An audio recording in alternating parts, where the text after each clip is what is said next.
Welcome to Reinventing Perspectives, the show that's all about wealth creation through a what would Jesus do lens. If you're an entrepreneur and you love Jesus, then this is the place for you. We are going to be looking at eternal principles to inspire us to the next level where we create wealth and make an impact. Are you ready for the power of a kingdom perspective? Thank you for tuning in. Without wasting any more time, let's get to it. Thank you again for joining us. Today's episode is the truth about entrepreneurship. Success is not a straight line. Ecclesiastes 11 verse 6 says, "Sow your seed in the morning, and at evening let your hands not be idle, for you do not know which will succeed, whether this or that, or whether both will do equally well." This is a really great verse for entrepreneurs.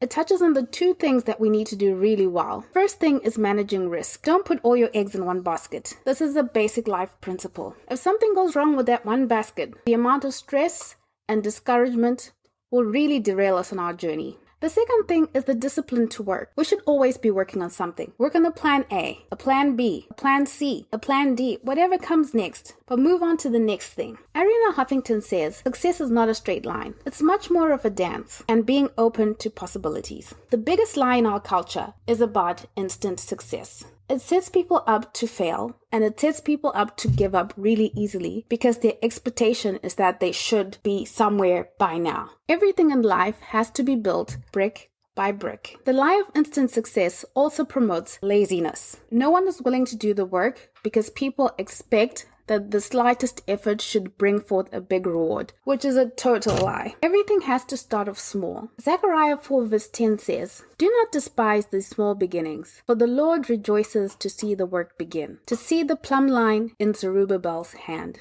Don't despise your own small beginning. You may be starting out on a new venture, or you may be a big company that's taking a turn into a new area, and you're starting off small in that area. Everyone wants to be a big corporation overnight, but they forget that the big corporation started out small. We have to put in the work to build our visions to be what we want them to be. One of Denzel Washington's famous quotes is, "Ease is a greater threat to progress than hardship." So don't despise even the times where things get hard, because when things get hard, you're pushed to push beyond yourself, and usually that produces more success than when things go really well, really easily. Everyone begins small. Think about KFC. KFC was once just Colonel Sanders and his chicken recipe, knocking on doors where no one would give him the time of day. I'll read a quote from BusinessInsider.com.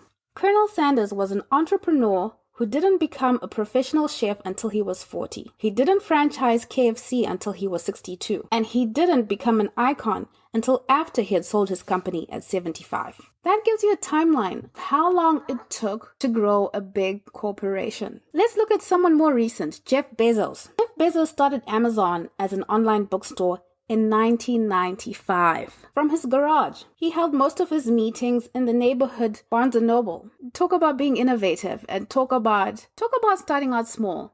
In a garage, holding meetings in your nearest bookstore. You don't have to start off with a big office and a big staff. Today, Jeff Bezos is worth $171.6 billion. That's his net worth. And Amazon is worth $1.4 trillion US.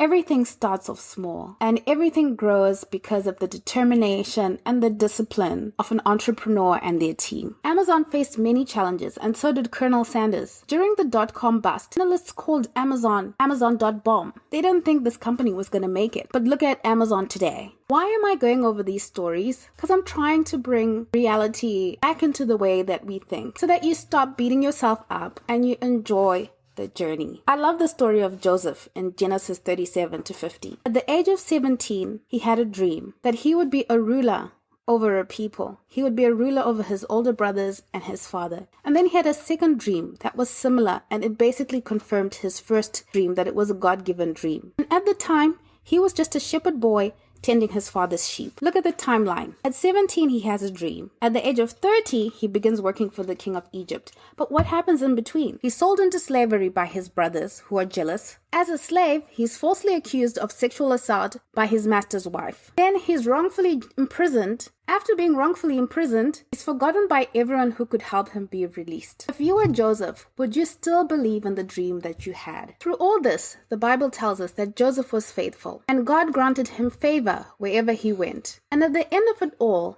everything that looked like it was working against him was pushing him towards his destiny. That's the narration of a dream from the Bible. And the Bible is the truth. All the things we find in the social media and in our culture that tell us about instant dreams and instant success are lies. The Bible tells us faith without works is dead. That's James 2:17. No matter what's going on, do your part. Pursue excellence in all that you do. Don't give up, no matter how things look. Trust in the Lord with all your heart, and lean not on your own understanding. In all your ways, acknowledge Him. He will direct your paths. Look at the story of the Israelites. God had given them the promised land, but they still had to go to war to obtain the promised land. It's interesting, isn't it? You've been given the dream, but you're still going to have to fight for your dream. Being strong and courageous on your journey is not a suggestion, it's a command. John C. Maxwell in his book, Failing Forward says, if you're not failing, you're probably not moving forward. I'll repeat that. If you're not failing, you're probably not moving forward. Keep going. Don't get discouraged. Times will get hard, but the dream that was given to you will come to pass. Enjoy the journey. Do what will matter when you're 80. There's a quote by an anonymous person about success, and I'll read it. The road to success is not straight.